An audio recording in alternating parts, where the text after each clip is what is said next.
Hello and welcome to Chopra-Centered Lifestyle, where we invite leaders in the areas of personal transformation, health, consciousness, and spirituality to join us for conversations that matter. I'm your host, Dallas Brown. We are thrilled to welcome Dr. Andrew Weil to the program. Andrew Weil is a world-renowned leader and pioneer in the field of integrative medicine, a healing-oriented approach to healthcare which encompasses body, mind, and spirit. Combining a Harvard education and a lifetime of practicing natural and preventative medicine, Dr. Weil is the founder and director of the Arizona Center for Integrative Medicine at the University of Arizona Health Sciences Center, where he is also a clinical professor of medicine and professor of public health. Dr. Weil will be joining Deepak Chopra for Journey into Healing, our signature Mind-Body Health workshop happening February 26th through March 1st at the Chopra Center in Carlsbad.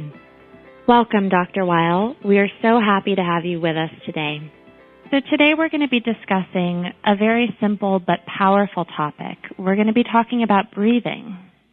I'm convinced that breathing is the most basic function of the human organism and is a master key to self-healing.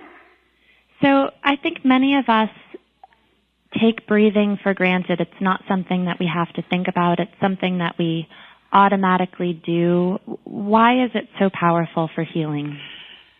Breathing is the only function that can be completely voluntary or completely involuntary. It's run by two different sets of nerves and muscles, and as a result, it gives you the chance of influencing the involuntary nervous system and all of the body functions controlled by that. In addition, breathing is the bridge between the body and the mind, between the conscious and the unconscious mind. It is a key to regulating emotions, and I think it's also a gateway to spiritual development. And all of these aspects of breathing, I think, have to be learned. They're not things that come automatically. You talk a lot about different types of breathing and different exercises that people can do in any moment to harness some of the things that you were just discussing. Can you speak a little bit about that? Sure. I think the general rules are that you want to make your breathing deeper, quieter, slower, and more regular. Those are the four qualities of breathing that you want to develop. So whenever you think about it, try to make breathing deeper, slower, quieter, and more regular. If you observe people who are angry or upset or afraid, breathing always becomes shallow, noisy, irregular, rapid. You can't have those two things go on at the same time. You can't be breathing deeply, slowly, quietly, and regularly and be in an agitated state of mind. So that gives you a powerful means of controlling emotions. There are indeed many breathing exercises, and most of them derive from yoga. There's a whole division of yoga called pranayama that deals with the movement of energy and breath.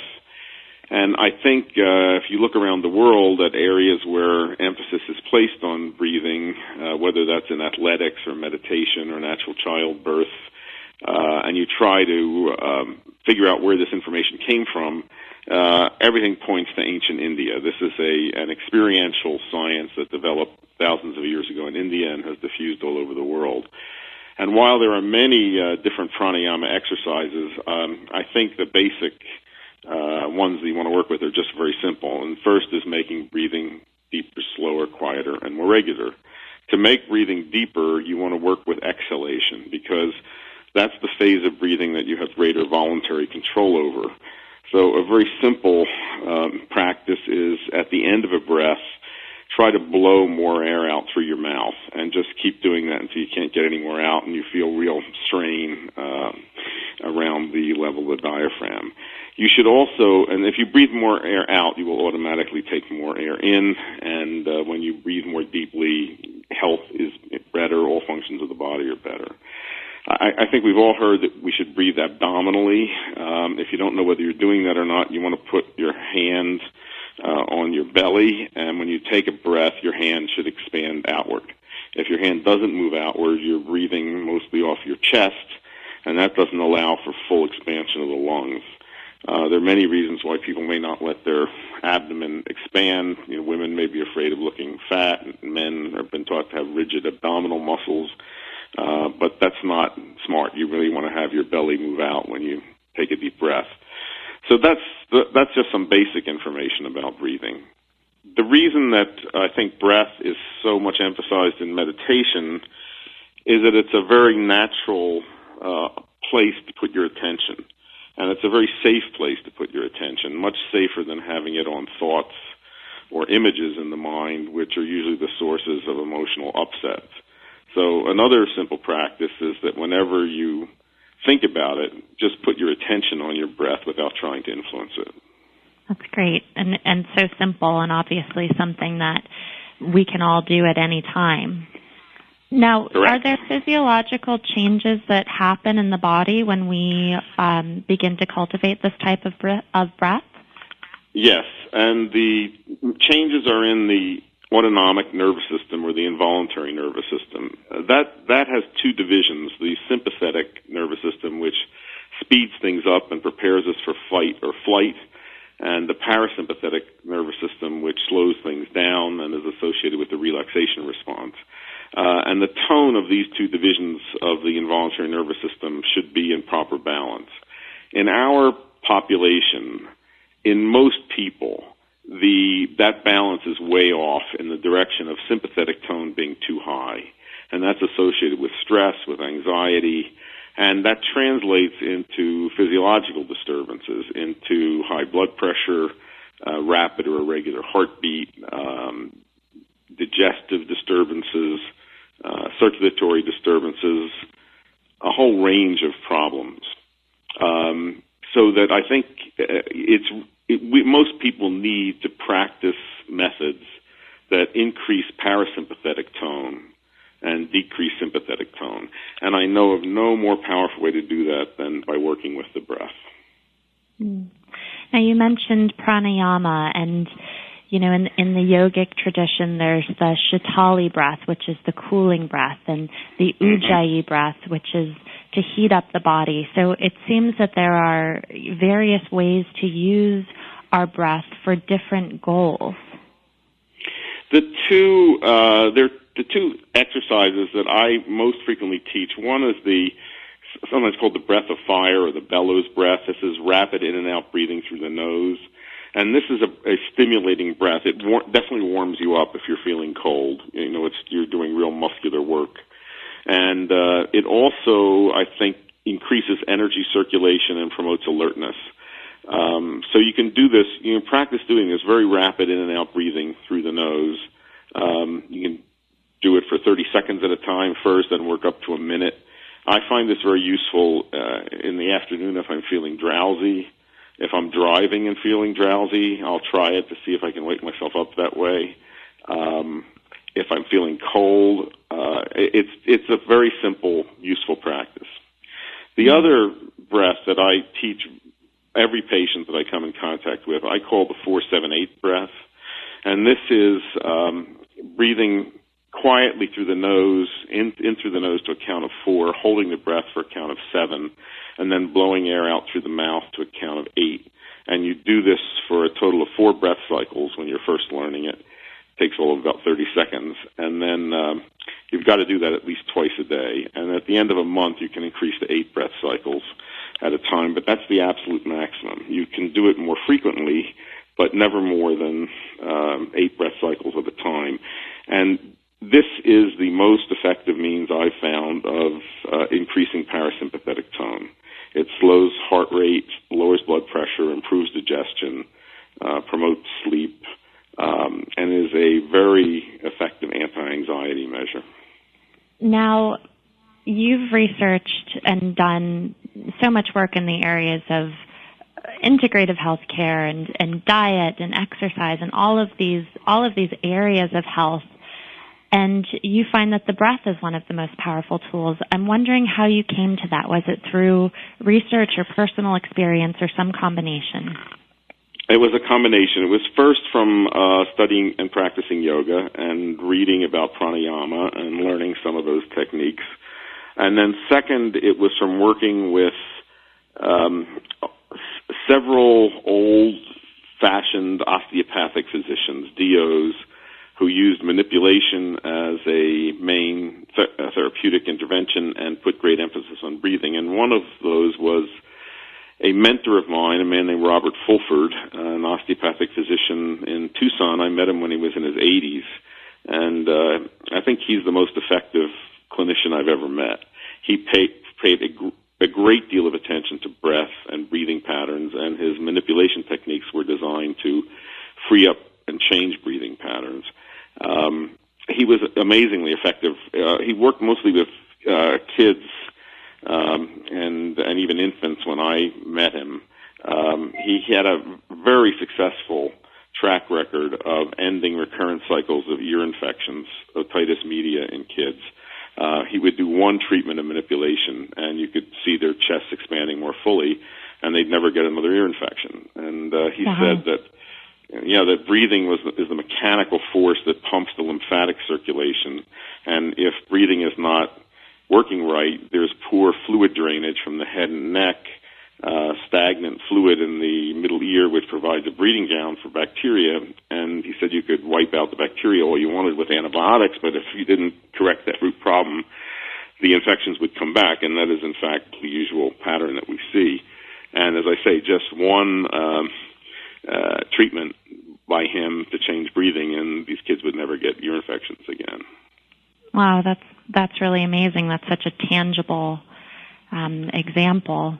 When we have those were the two sources of information for me: the yoga and then Dr. Fulford. Yes, we have guests that come, to the Chopra Center, or people that begin yoga and start learning how to breathe intentionally.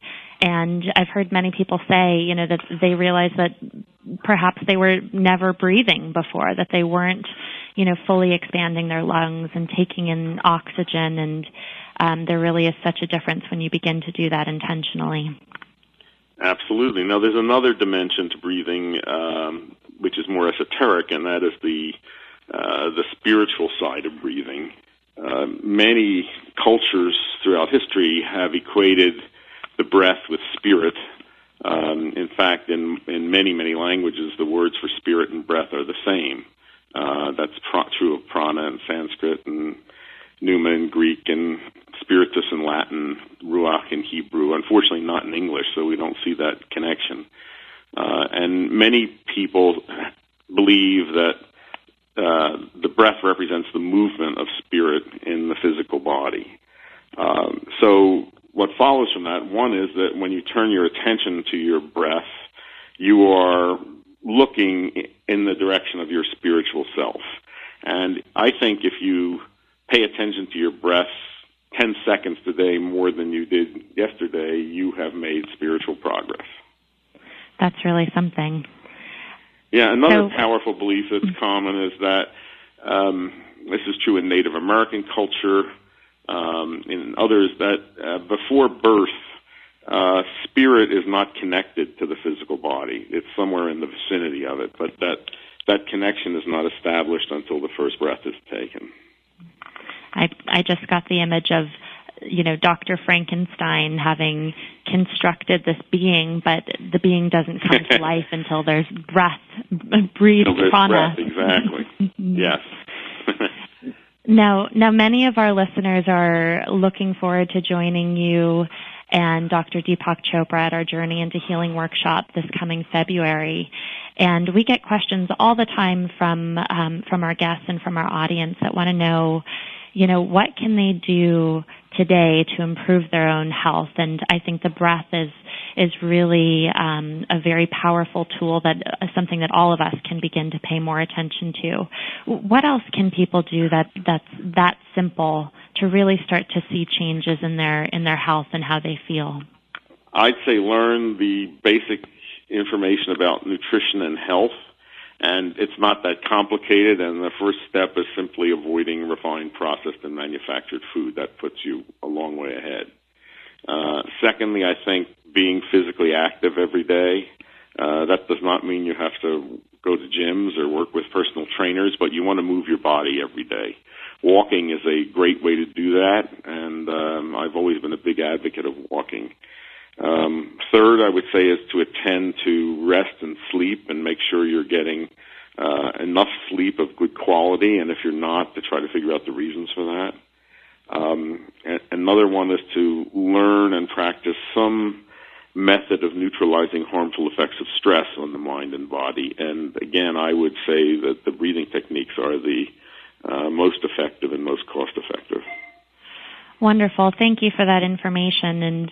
And for people that are already practicing some of these health techniques and that are really looking forward to coming into Journey into Healing, because it's that combination of the ancient wisdom of Ayurveda and some of the more spiritual health-related practices that you speak to, and to modern medicine, what can they look forward to? What are you currently really excited about and looking forward to sharing with our audience in February?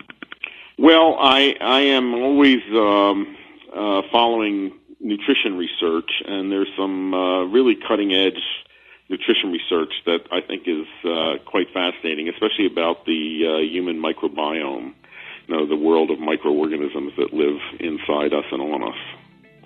Well, that sounds fascinating, and I guess to hear more about that, we'll have to wait until February at Journey into Healing, which is taking place February 26th to March 1st here at the Chopra Center in Carlsbad.